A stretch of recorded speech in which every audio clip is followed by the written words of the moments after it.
কিছু ভয়, কিছু রহস্য, কিছু কথা, কিছু ব্যথা, কিছুটা গোছানো আর কিছুটা কল্পনা নিয়ে আজকের গল্প বঙ্কু। বন্ধুরা, আমার চ্যানেলে গল্প শুনতে আপনাদের কেমন লাগছে অবশ্যই কমেন্ট করে জানাবেন। নিত্য নতুন গল্প পেতে চ্যানেলটিকে সাবস্ক্রাইব করে পাশে থাকতে ভুলবেন না। শুরু হচ্ছে আজকের গল্প বঙ্কু। আমি তখন ক্লাস 9-এ পড়ি। পড়াশোনায় কোনোদিন আমি ভালো ছিলাম না, আর ভালো না থাকার কারণে আমার কপালে স্যারের হাতে মার, কান ধরে উঠবোস, নীল ডাউন লেগেই থাকতো। আমার জায়গা ছিল লাস্ট বেঞ্চে। কতগুলো বকাটে ছেলের ওস্তাদ ছিলাম আমি। কখনো ক্লাসের মনিটরের কলার ধরে মারা, তো কখনো ফার্স্ট বয়ের টিফিন কেড়ে খাওয়া। ব্ল্যাকবোর্ডের লেখাগুলোকে হাতে করে পুছে সেই সাদা রঙগুলোকে এর ওর গায়ে লাগানো, বেঞ্চ বাজিয়ে হেরে গলায় গান করা। স্কুলে ফেরার সময় রামবাবুদের বাগান থেকে আম পাড়া, রামবাবুদের বাগানের দারোয়ানের কাছা খুলে দেয়া, এই সব ছিল আমার ফান্ডা। আমার পরিচয় শুনে নিশ্চয়ই বুঝতেই পারছো ছোটবেলায় আমি কেমন ডান পিটে ছিলাম। ছোটবেলাকার শোনা একটা গল্প আজ আমি তোমাদের বলবো। আমি মগরা উত্তমচন্দ্র হাই স্কুলে পড়তাম।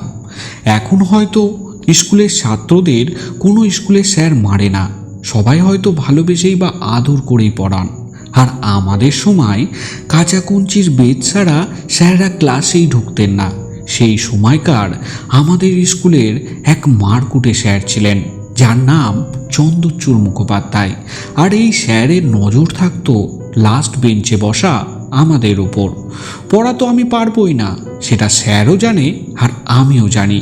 আর এমন মার মারতেন যে বাড়িতে গিয়ে ফুল প্যান্ট খুলে পিছন দিকে আয়না দিয়ে দেখতে হতো। সেসব কথা ভাবলে এখনো আমার সেই সব যন্ত্রণার কথা মনে পড়ে। সেদিন ছিল 5 সেপ্টেম্বর, টিচার্স ডে। সেদিন কোনো মারধরের পালা ছিল না। ক্লাসে চাঁদা তুলে কোনো দামি পেন বা ডায়েরি স্যারকে দেয়া হতো। স্যারও আমাদের মিষ্টি খাওয়াতেন। ক্লাসরুমটাকে ভালোভাবে সাজানো হতো। প্রতিটা পিরিয়ডের স্যার কোনো না কোনো মিষ্টি নিয়ে আসতেন, আর আমাদের পেট পুজো হতো। সেই দিন জীবনবিজ্ঞানের ক্লাস নিতে চন্দরচূড় স্যার এসেছেন মিষ্টির প্যাকেট নিয়ে। যাই হোক, মিষ্টির বাটোয়ারা হওয়ার পর জীবনবিজ্ঞানের বই সেদিন আর খোলা হয়নি। সেদিন স্যার একটা গল্প বলেছিলেন, যেটা এখনো আমি ভুলতে পারিনি। তোমার যদি কখনো কোনো প্রিয় ঘড়ি থাকে, আর সেটা যদি আকাশের ময়দানে কেউ ভোগ আট্টা করে দেয়, তাহলে তোমার মনটা কেমন কুমড়োর ফালির মতো টুকরো টুকরো হয়ে যায়, তাই না? আমারও হয়েছিল সেই গল্পটা শুনে, যার দরুন 18 বছর আগেকার শোনা গল্পটা এখনো আমি ভুলতে পারিনি। আমার লেখালেখি করার অভ্যাসের দরুন ক্লাসরুমে আটকে থাকা গল্পটা আজ আকাশে ডানা মেলে উড়ুক, তোমাদের কানে কানে ঘুরুক। চন্দরচূড় স্যারের বাল্যকালের বন্ধু ছিলেন কৌশিক চক্রবর্তী। কৌশিকবাবু পেশায় ছিলেন মহসিন কলেজের বাংলার প্রফেসর। কৌশিকবাবুর জমি জায়গা, টাকা পয়সা, বড় বাড়ি, বাড়ির সামনে ফুলের বাগান, দামি গাড়ি, দামি বুট, দামি ঘড়ি, নিজের প্রতি কোনো স্বাচ্ছন্দ্যের অভাব রাখতেন না তিনি। কর্মজীবনে প্রফেসর হলেও তিনি জমিদার বাড়ির সন্তান ছিলেন। বাবা মায়ের তাড়াকে, সংসার ধর্মকে বজায় রাখার জন্য বিশিষ্ট পরিবারের এক সম্ভ্রান্ত কন্যা উর্মিলা দেবীর সাথে ওনার বিবাহ হয়। বিবাহ জীবন সুখী ছিল, কিন্তু 4 বৎসর কেটে যাওয়ার পরও তাদের জীবনে কোনো সন্তান আসেনি। এই কারণে তাদের জীবনে এক দুঃখের ছায়া নেমে আসে। কৌশিকবাবু এই নিঃসন্তানের ব্যর্থতার হাত থেকে নিজেকে নিষ্কৃতি পাওয়ার জন্য ডাক্তার, বৈদ্যিক, কবিরাজ কোনো কিছুরই অভাব রাখেননি। কিন্তু ডাক্তার, কবিরাজ যখন হেরে গেল, তখন মায়ের আদেশকে না বলতে পারার সামর্থ্য না থাকায় তন্ত্র মন্ত্র, জ্যোতিষীর তাবিজ, কবচ, মাদুলি, কলাপোড়া এইসব জিনিসকেই গলায় লাগাতে হলো। শেষ পর্যন্ত এইসব টুকটাক কুসংস্কারের জ্বালা যন্ত্রণা থেকে মুক্তি পেতে গ্রামের বাড়ি ছেড়ে উর্মিলা দেবীকে নিয়ে কৌশিকবাবু চুঁচুড়োয় একটি নিজস্ব বাংলো তৈরি করে ওঠেন। চুঁচুড়োয় বাংলো বাড়ির সামনে মস্ত বড় একটি আম গাছ ছিল।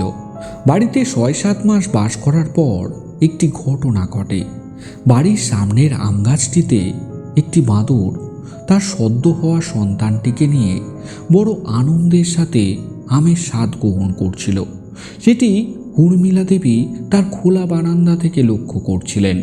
মা বাঁদরটি আম গাছের এ ডাল থেকে ও ডালে ছোট্ট বাচ্চাটিকে কোলে নিয়ে ঘুরতে থাকে। হঠাৎ মা বাঁদরটি গাছের ডালের এক জায়গায় বসে হু হু করে চিৎকার করে ওঠে। তারপর আম গাছের ডাল থেকে মাটিতে পড়ে হাত পা ছুটতে থাকে।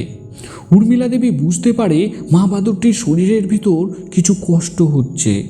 ভয়কে উপেক্ষা করে একটি জলের বোতল নিয়ে মা বাঁদরটির কাছে যান। হাঁ করা বাঁদরটির মুখে কিছুটা জল দেন উর্মিলা দেবী। তারপর মা বাঁদরটির হাত পা ছোড়া বন্ধ হয়ে যায়। সারা জীবনের জন্য জড় পদার্থে পরিণত হয়। ছোট্ট বাচ্চা বাঁদরটিকে হনাথ করে দিয়ে মা বাঁদরটি ঘুমের দেশে পাড়ি দেয়। ছোট্ট বাচ্চাটি প্রকৃতির এই রূপটিকে বুঝতে পারে না। যে মা তাকে এক্ষুনি আদর করছিল, যে মা তাকে এক্ষুনি ভালোবাসছিল, যে মা তাকে এক্ষুনি কোলে নিয়ে ডালে ডালে ঘুরে বেড়াচ্ছিল, সেখানেও এমনি অসাড় হয়ে গেল। ছোট্ট বাচ্চাটি তার মায়ের হাত পা ধরে টানতে থাকে, গাল ধরে নড়াতে থাকে। ছোট্ট বাচ্চাটি যেন ওর ভাষায় বলতে থাকে, আমাকে কোলে টেনে নাও না মা, আমাকে কাছে টেনে নাও না মা। এই জ্বলন্ত দৃশ্যর সাক্ষী থাকা উর্মিলা দেবীর মনেও ঝড় তুলেছিল। তার চোখে বৃষ্টি নেমেছিল। মরা মায়ের বুক থেকে ছোট্ট বাচ্চা বাঁদরটিকে উর্মিলা দেবী তার কোলে তুলে নেন। শুরু হয় এক নতুন অধ্যায়। কুকুর, গরু, ছাগল, মানুষ সব প্রাণীরই ভিন্ন ভিন্ন রূপ থাকতে পারে, কিন্তু মা বা মায়ের মাতৃত্ব সব একই রকম হয়।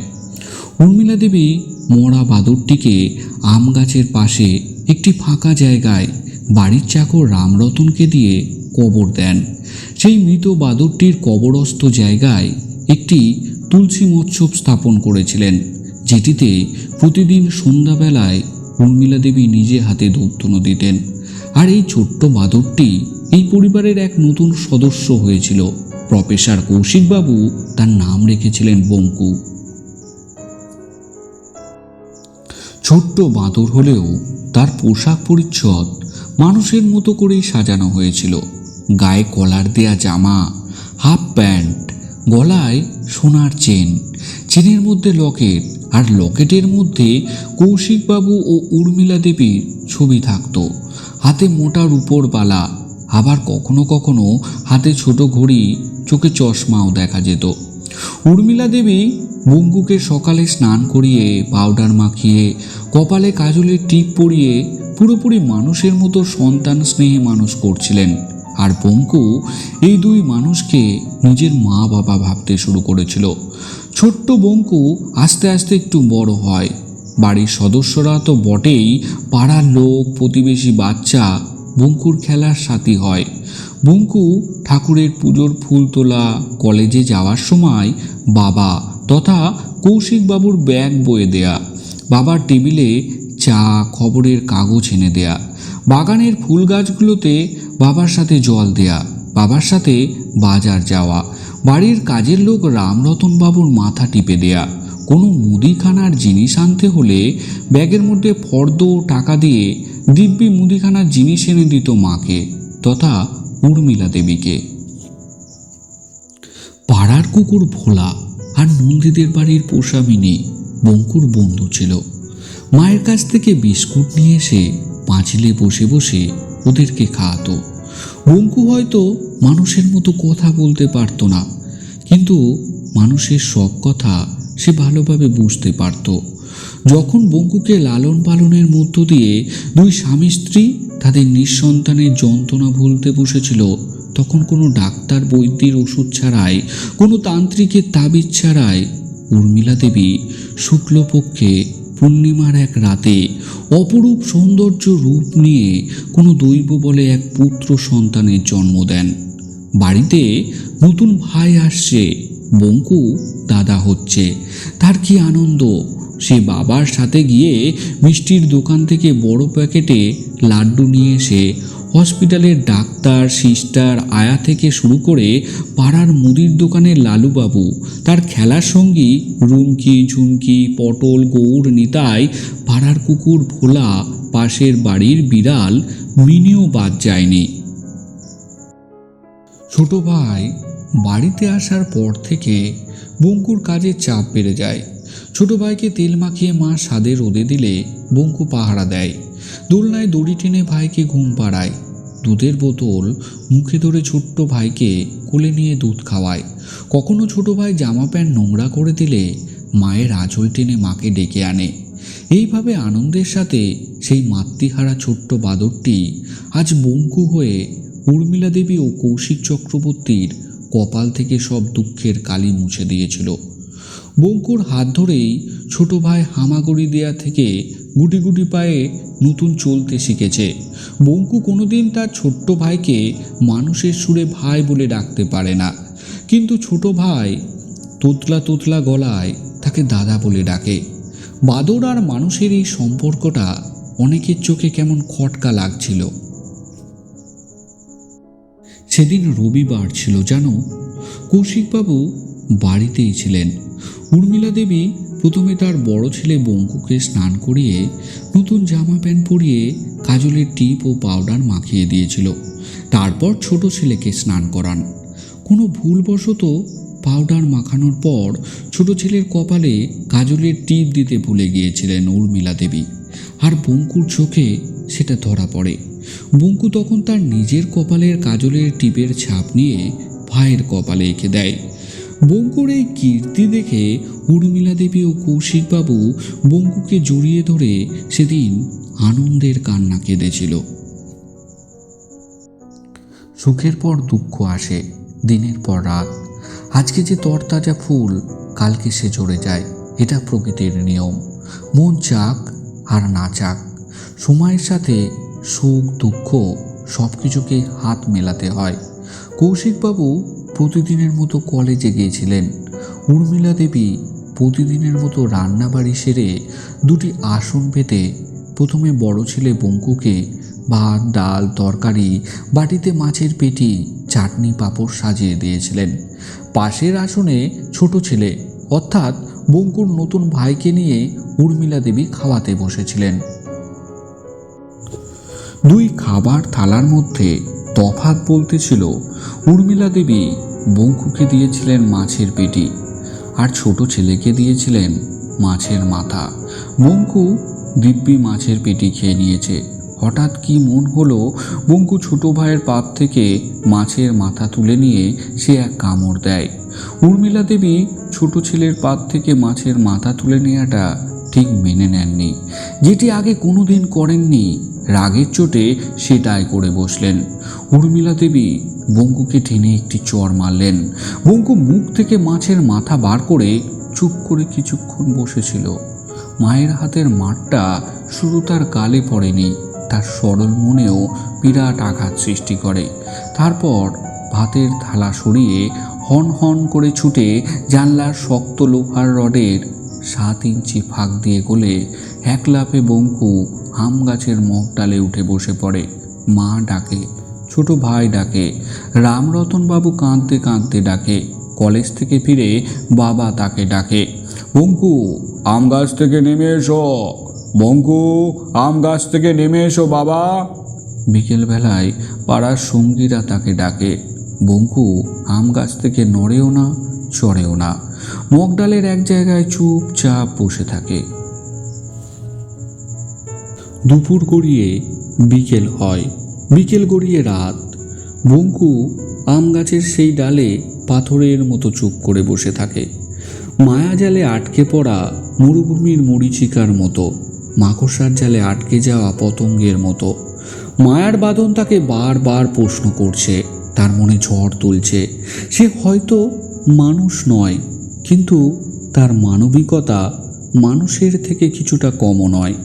উর্মিলা দেবীর হাতের একটা থাপ্পড় শুধুমাত্র বঙ্কুর গালে পড়েনি, তার মনে একটা বিরাট আঘাত সৃষ্টি করেছিল, একটা বিরাট ক্ষত সৃষ্টি করেছিল। যে মা বঙ্কুকে কোনোদিন ভালোবাসা ছাড়া চোখ রাঙিয়ে কোনোদিন বকেনি, সেই মা কি করে তার গালে চড় মারতে পারে? এমনি একটা বিরাট বড় প্রশ্ন জেগেছিল বঙ্কুর মনে। এতদিন বঙ্কু একা ছিল, একা ভালোবাসা পেয়ে এসেছে তার বাবা মায়ের কাছ থেকে, আর নতুন ভাই এসে তার সব ভালোবাসা কেড়ে নিল নাকি? নতুন ভাই কি বঙ্কুর ভালোবাসার জায়গায় ভাগ বসাতে চাইছে? নতুন ভাই আসায় তার বাবা মায়ের কাছে ভালোবাসার আবদার, আনন্দের দিন ফুরিয়ে গেল নাকি? বঙ্কুর মনে কৌতূহল জাগে। নয় একটু দুষ্টুমি, নয় একটু আবদার করেই ভাইয়ের পাত থেকে একটু মাছের মাথাটাই নয় বঙ্কু মুখে দিয়েছিল। এতে দোষের কি হলো? মা আমাকে কেন মারলো? মা আমাকে ভালোবাসা ছাড়া কোনোদিন চোখ রাঙায়নি, কোনোদিন বকেনি, কোনোদিন জোরে কথা পর্যন্ত বলেনি আমার সাথে। তাহলে কি ভাই আপন আর আমি পর? আমি কি ওদের সন্তান নই? ওরা কি শুধুই আমায় পুষেছিল? বঙ্কুর মনে বারবার এই প্রশ্নগুলো জাগছিল। মনের ভিতর একটা জিজ্ঞাসার চিহ্ন মাখা ঝড় বঙ্কুর ভালোবাসার মায়ার বাঁধনের সম্পর্কে বারবার করাঘাত করছিল। সারা রাত আম গাছের ডালে বসেও বঙ্কুর মনে জড়ো হওয়া ওই প্রশ্নের উত্তর সে খুঁজে বার করতে পারেনি। সেদিনকে আর তাদের হাড়ি চড়েনি। অনেক রাত পর্যন্ত কৌশিকবাবু টর্চ জ্বালিয়ে জ্বালিয়ে বঙ্কুকে ডেকেছিল। উর্মিলা দেবী কাঁদতে কাঁদতে তার কাছে ক্ষমা চেয়েছিল, আর কোনোদিন তার গায়ে হাত তুলবেন না এই প্রতিশ্রুতিও দিয়েছিলেন। ছোট ভাই দাদা দাদা করতে করতে কিছু না খেয়েই ঘুমিয়ে পড়েছিল। পরের দিন সকালে বঙ্কুকে আম গাছে আর দেখতে পাওয়া যায় না, সে নিরুদ্দেশ হয়ে যায়। কৌশিকবাবু অনেক খোঁজার চেষ্টা করেছিল ঠিকই, কিন্তু কোনো ফল হয়নি। পরে জানতে পারেন কৌশিকবাবুর বাড়ি থেকে কিছুটা দূরে তার বোন আর ভগ্নিপতির বাড়ি ছিল। সেখানে বঙ্কু তার জামা প্যান্ট, সোনার হার, সোনার বালা, রূপোর চুড়ি খুলে দিয়ে কোনো অজানা দেশের সন্ধানে চলে গেছে। আর তার ঠিক কয়েক মাস পরে গ্রীষ্মের এক কালবৈশাখী রাতে কৌশিকবাবুর বাগানের সামনের আম গাছটা বঙ্কুর দুঃখে আত্মসমর্পণ করেছিল। আমি তো প্রথমেই বলেছিলাম পড়া আমি পারতাম না, কান ধরে দাঁড়িয়ে থাকতাম লাস্ট বেঞ্চে। পড়া না পারায় চন্দ্রচূড় স্যারের হাতে আমি প্রায় লাঠি দিয়ে মার খেতাম। তার দাগ যন্ত্রণা অনেক দিন হয়তো থাকতো, কিন্তু সেই সব দাগ আর যন্ত্রণা আজ আর নেই। কিন্তু আজ 18 বছর পরও স্যারের মুখ থেকে শোনা বঙ্কু এখনো আমার হৃদয়ে দাগ কেটে আছে। বন্ধুরা, গল্পটি আপনাদের কেমন লাগলো অবশ্যই কমেন্ট করে জানাবেন। নিত্য নতুন গল্প পেতে চ্যানেলটিকে সাবস্ক্রাইব করে পাশে থাকতে ভুলবেন না। আজ তাহলে আসি, আবার দেখা হবে ঠিক শনিবার রাত্রির 8:30টায়। নমস্কার, ভালো থাকবেন, সুস্থ থাকবেন।